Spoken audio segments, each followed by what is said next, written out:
everybody, I'm Sarah and I'm a recorder player. Today's video is all about daily care and maintenance of your recorder, how you should be looking after it every time you practice, and also about how to play in a new instrument.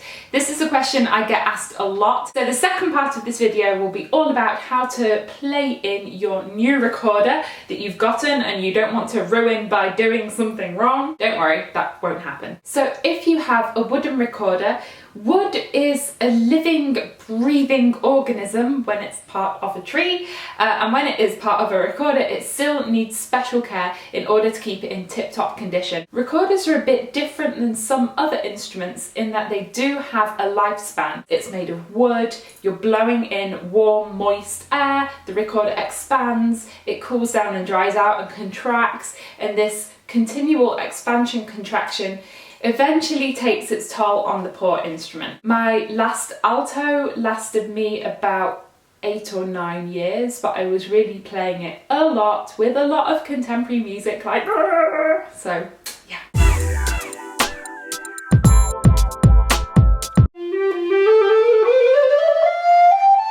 Okay, the most important thing you can do for your recorder in your daily practice is warm it up first properly. Why is this? Well, there are two reasons. The first is that your recorder reacts very strongly to the room temperature.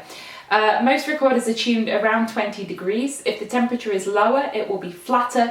If it's higher, it will be sharper. Recorders tend to be a bit flat in my experience. That's probably because I live in a very rainy and cold country.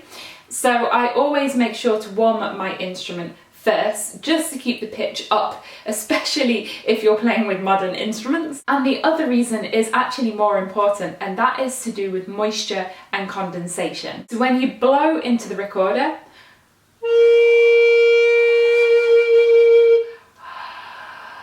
that air from your body is very warm and very moist. And very quickly your recorder will be clogged up and it won't sound very nice at all. So we do this by warming up this section here, which is where the block is. The block is literally this block of wood inserted into the recorder, and we want to warm that up. How I do it is like this. I put it under my arm for 5 to 10 minutes. You can also put it in your pocket. And this is my personal tip. If you are a person that wears a bra, you can also, you can just put it here. Be warned, in time this does actually stretch and ruin your bras, but I've found that it is, oh it's really cold, it is the most effective way to warm up a recorder head joint. And this also got me some very strange looks when I did this in a masterclass. It is good to warm up all of the joints, but the head joint is the most important, specifically this top part. So sometimes I'm just sitting like this before I play. Do not try and warm your recorder up on a radiator or in sunlight or in an oven or something like that. Any artificial way of warming it up will cause the wood to crack. Then when you first start playing, it's quite possible that within the first few minutes your recorder will clog up with moisture. Don't worry about this, this is normal. It's a bit like when you get in your car on a cold morning and you're driving, then all the windows steam up, everything warms up and it goes away again. I would say just keep playing. So your recorder won't sound its best when you first pick it up. Maybe after 10 minutes, 15 minutes, it's gonna really... During playing, if your recorder does clog up with moisture during playing, there are a few ways you can use to solve that. There are two kind of schools on this, blowing and sucking. The thing is, I've heard people from both camps saying that the other way is actually dangerous for your recorder. I'm going to say this now, I kind of use both. So I feel like maybe I'm treading a thin line in the middle. The blowing method is to very carefully place your finger over the labium here, being careful not to touch this ridge, this edge inside. You place your finger here and blow the moisture out. The pros, this is very effective. It blows all of that moisture out. The cons, I have heard people say that it's damaging to your recorder to blow such fast air into it. I get that, but to be honest, when I'm playing contemporary music, I am blowing much, much harder than that. So you don't have to go, you can do, and that's probably okay. Another safer way of doing this is placing your hand over the mouthpiece and then blowing it out through the labium. Or you can even blow the moisture out through the holes. The sucking school of thought is this, that you literally suck the moisture back out of the recorder. Now the pros, this also works. The cons, by sucking, you are bringing a lot of cold air into the recorder and that actually lowers the temperature. So if you do it a lot, it can actually make the condensation worse. And there are people that say this sudden change in temperature can also be bad for the recorder. What to do? Blowing or sucking? Maybe you can leave your preference below. I'm not going to make any kind of ruling on which one is good or bad. I'm just going to state that those two ways exist. But in my opinion, the best thing you can do is properly warm up your instrument, because that prevents a lot of this anyway.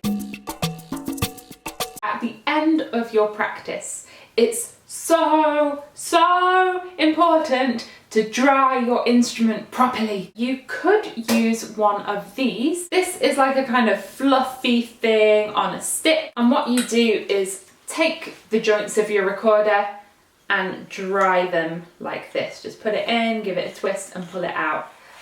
Now the disadvantage of these ones is that they get really dirty and stinky very quickly, and you can wash them with baby shampoo, but what I prefer is to use one of these cleaning sticks. Now here I have them in all different sizes. What you can do is thread a cotton handkerchief through this hole and then use that to clean your instrument. But I have a better tip for you. I much prefer to use a clean sock. What I do is I put the sock over the stick, and then you can just use this to dry the inside of your instrument.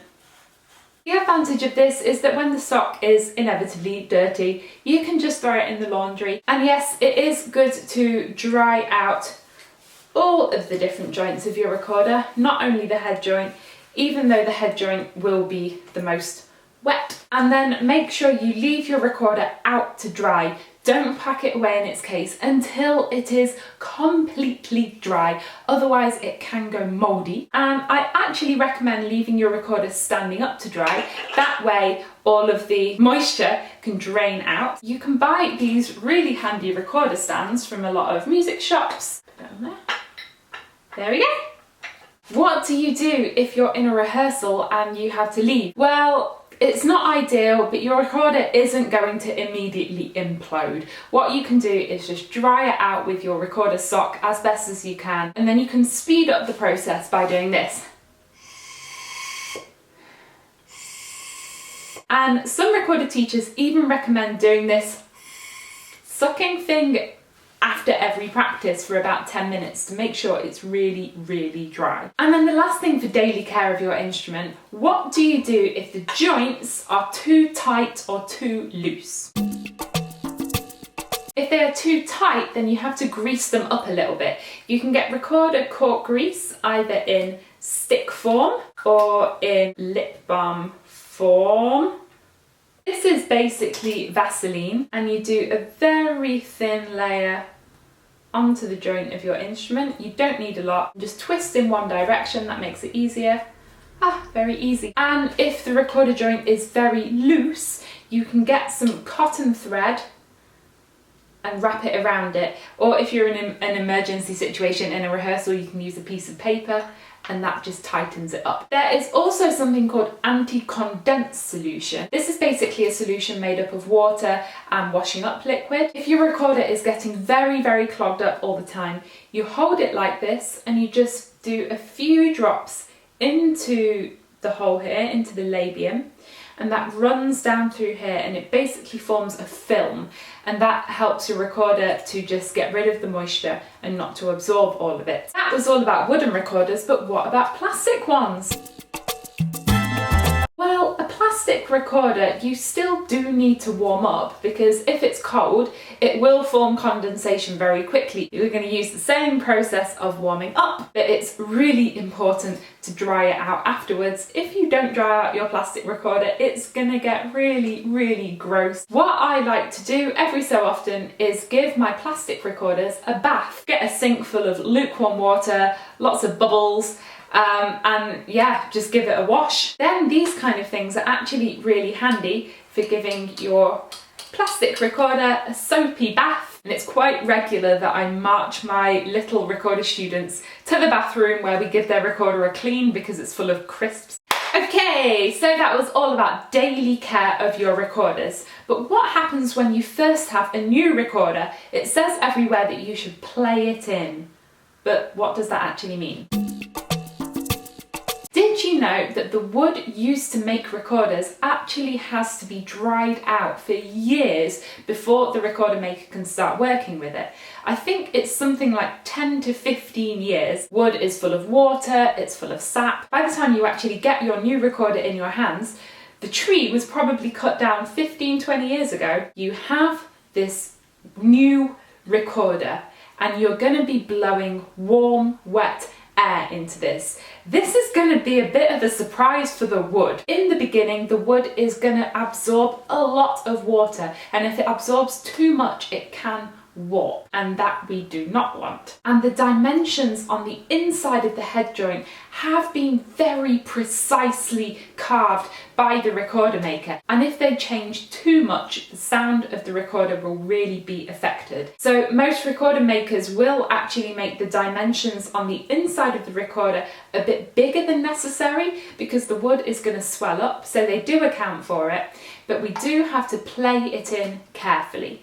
And playing in means taking time to play a bit of music every day on the instrument so that the instrument can get used to being played and so that you can get used to your new instrument. It's a two-way thing. According to Stefan Bletzinger, who is one of my personal favourite recorder makers, he also says that in the beginning, when you're blowing warm, wet air into the recorder, it takes a bit of time, but it gradually builds up a film on the inside of the recorder. It sounds a bit gross, but what happens is that actually kind of protects the recorder from condensation. So it's really important to do this stage, and it's very important to not use anti-condense solution in that beginning stage, because that takes away the chance your recorder has to build up its own protective film, and then you're always going to have problems with condensation. So how do we play in a recorder? Tip 1 is to build it up slowly. Many makers give the time frame of 5 minutes a day in the first week, 10 minutes a day in the second week, 15 in the third week, 20 in the fourth week. If you do this time frame, you are not going to harm your recorder. But you can afford to listen to the instrument. Sometimes you can push it more. What you're listening for isn't so much the recorder being full of condensation, that will happen, but more that the tone is starting to deteriorate. It's actually more important what you play than how long you play. This is your time to get to know the recorder, how it feels, how it speaks, how the intervals are in tune with each other. Also, in the beginning, don't play too much high. Your recorder will not appreciate that. Stay in the low and middle registers, maybe up to. What should you be playing? I like to play long notes, practicing different intervals. For example, getting to know my octaves.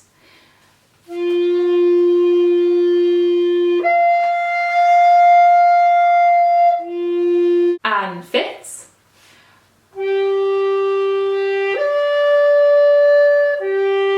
How are your accidentals? How is your E flat and B flat? How does it react to vibrato? And then I really like to take slow movements from Baroque sonatas.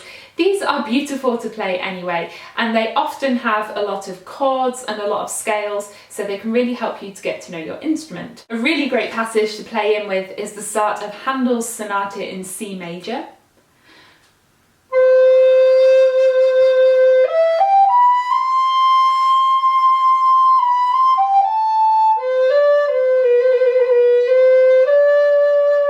is a great way to get to know different chords on your instrument. So try it in different keys.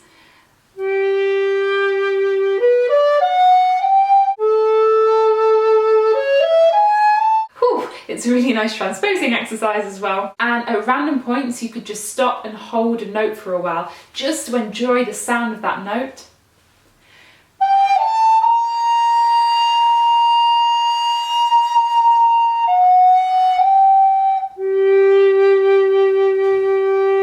And the more you do this, the more you will get to know the feel and the sound of your instrument.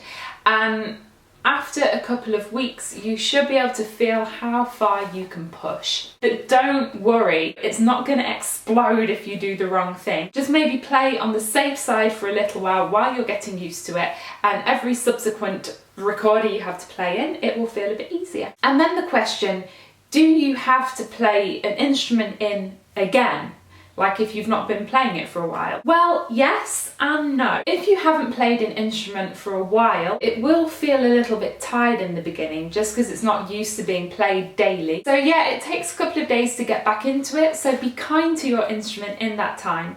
But you don't really have to play it in the same way because it's already gone through that process of being played in for the very first time. I haven't actually had the experience of playing in a very, very old instrument. So maybe you have an instrument that's 20 or 30 years old and it hasn't been played in that time. Again, I would say err on the side of caution and spend some time playing it in. Also because you need time to get to know the instrument and then form a lasting bond, a relationship that will last a lifetime. Yes. There are many more questions related to care of your instrument. How to knock the block out, how to clean it, how to oil it. Well, the good news is I'm going to try and answer all of these in next week's video. Thank you for watching my video on how to play in and how to daily maintain your recorder.